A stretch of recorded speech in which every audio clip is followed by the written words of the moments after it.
Hello, everyone. Today we're going to be taking a look at the West Van School District Digital Resources. This is a package of databases that the district subscribes to and is available to students and families and teachers in the West Van School District. Now, for all of these resources, you will need a username and password. I can't tell you what that is right here, but you should have that information in the message that I sent with the link to this video. If you don't have that or you need it, just send me a quick email and I would be happy to share that with you. Now, I'm going to share my screen and you can guess where we're going to go first. You got it. We are going to go, to that bookmarked site, BIC's library homepage, sd45library.sd45.bc.ca. We choose Bowen Island Community, and today we're going down, so past the reading and books, down to research and inquiry. We have West Van School District Digital Resources, and this will give us access to World Book, Explora, NoveList, Global Issues, World Book Science, National Geographic Kids, lots of really great stuff. If you click on this link, it takes us to the district page. There are a lot of other links here to other resources that are available to students. Most of these I have links to as well on the BIC's library homepage. And you scroll down a little bit and there's a window within the window. And this is where we have links to all our whole package of digital resources that we subscribe to. So let's take a look down here. The first ones we're going to take a look at are the World Book. So there's a few different World Books. We have, there they are, keep scrolling down. We have World Book Kids, World Book Student, World Book Advanced, World Book Science Power, World Book Timelines, World Book Discover. Oh, and over here we even have the World Book Early Learning. I'll show you a few of them just so you see what they look like, and then you're welcome to go in and explore. Now, it's not going to ask me for a username or, oh, it is asking me for a username and a password.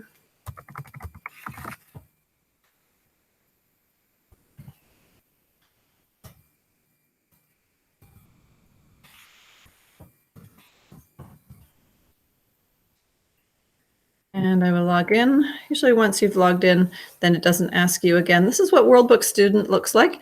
And this is really great for the middle grades from about grade 3 to 7. It's perfect. Now there's always something featured on the main page. Today we have coffee. These just rotate through. There's always interesting things for kids who are just interested in looking at something else. On This Day is really good. We have a few other things. There's the Biography Center, some featured media things. Oh, it looks like we have a hummingbird there today. Very cool. Just little points of interest. But right front and center is the search bar. So let's say we're doing research on dinosaurs. I type in dinosaurs here, and it takes us here. And we see on the left-hand side that there are 366 results found about dinosaurs. And this includes articles and maps and images, videos and animations, websites, resource guides, all of that. So lots of really great stuff. So what this does is collect information that's out there on the internet. It's all curated and packaged in a way that's accessible to students, that doesn't have any advertising or anything on it, and it just helps you stay focused on what it is you're looking for. If we go in to take a look at this article on dinosaurs, we see a lot of really nice options here. So on the left-hand side, we have our table of contents, shows us all the different, I guess we would say, chapters that there are about dinosaurs. We can have this read aloud. We can even change the voice to a male or a female, faster or slower.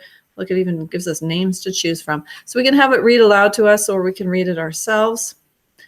One of the things that I really love is that at the bottom of the articles, it always tells us who the contributor is and a little link to how to cite the article. It's really important that we make our bibliographies and say where we got our information from. This is really easy. It gives it to you. You can just then copy it and paste it into your bibliography to show where you got your information. All right, that's World Book Student. We're just going to take a quick little tour today. If you want to see the difference in World Book Student and World Book Kids, World Book Kids is geared slightly younger. This is what it looks like. It's got some really cool things I want to show you here, but I would like to show you if I type in the same topic here in my search bar, if I look up dinosaurs, what you'll see is I have fewer items. So there's 70. The first one, though, the article, is very similar to the one that we found in the other database. So they all come from one giant database, and these are ones that are picked because they are more accessible to younger students. So this article starts the same, but it's much shorter. And there's the end of it right here. And it has how to cite the article at the bottom there. So same information, a little bit shorter, more concise, easier to understand. Let's go back to the main page here. There's a few interesting things. Oh, look at this. We got a different background. Read all about ballet. Different options on here. One of my favorite things is the compare places. And we have our speedy little snail here that's loading the page. We can compare different Canadian provinces. This is really good for students who are doing just that, comparing provinces. We can compare countries. Say we go in here, we have all the countries of the world. This is really easy to do, and it's really fun too. If we find Canada, there's Canada over there, and let's compare Canada to, oh, I don't know, Mexico. There's Mexico. There's links here to bigger articles about both countries, but we can compare them to get some basic statistics. It compares population, area, capital, the government style, the units of money, life expectancy, main languages. Interesting information and really helpful for certain kinds of research. All right, let's go back again. Our other World Book offerings, World Book Science Power. My favorite section here, so it has lots of different areas and units and lessons to delve deeper into a lot of topics. My favorite thing in World Book Science Power are the experiments. And I often direct kids here when we're doing the science fairs. There's a lot of really great ideas. I'm not going to go into that any deeper, but you're welcome to come here and check it out. Lots of great information. World Book Timelines is really fun, and it's a little bit different than a lot of other things. There's a bunch of timelines for all sorts of different topics, and then you can also create one yourself. So let's just say I type in here games.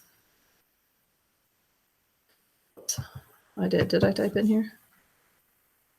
Games. Here we go. Electronic games. So I want a timeline for electronic games.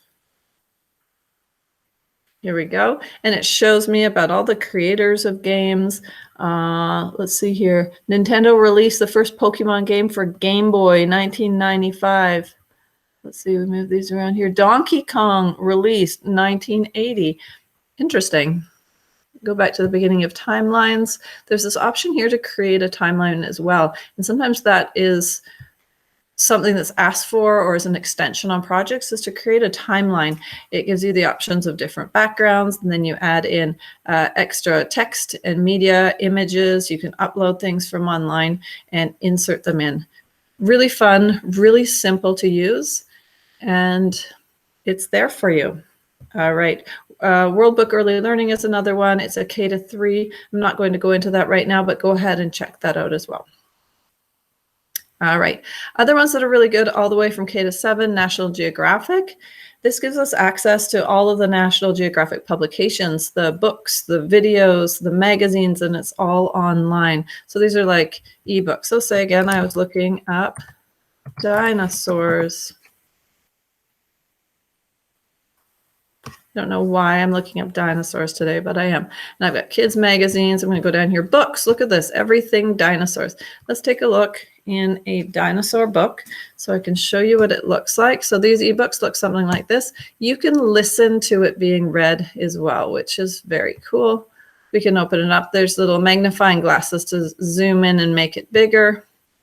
But I've got the actual book right here with all of this. And I can zoom in.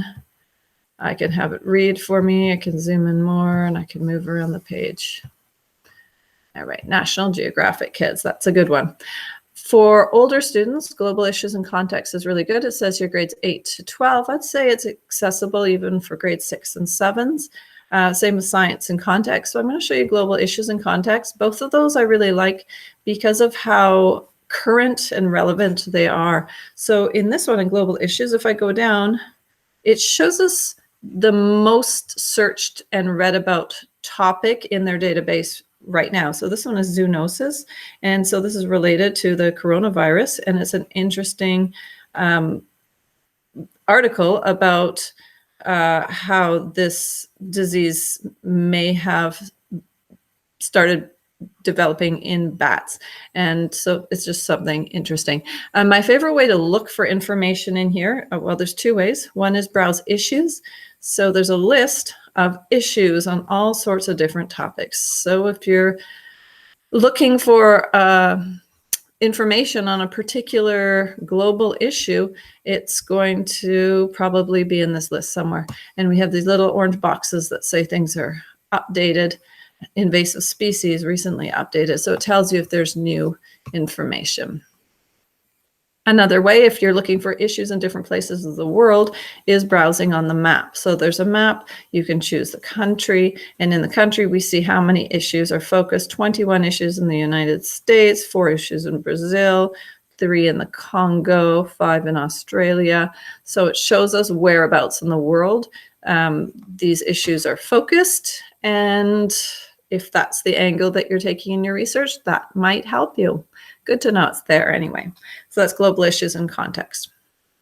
Explora as well is another database full of encyclopedic type of information. I find the reading level quite a lot higher. There's a lot of like scholarly papers and things, and so sometimes it can get a little heavy and a little harder to read. What you're welcome to go in there. I would definitely do the grades 4 to 7, not the 8 to 12, but check it out.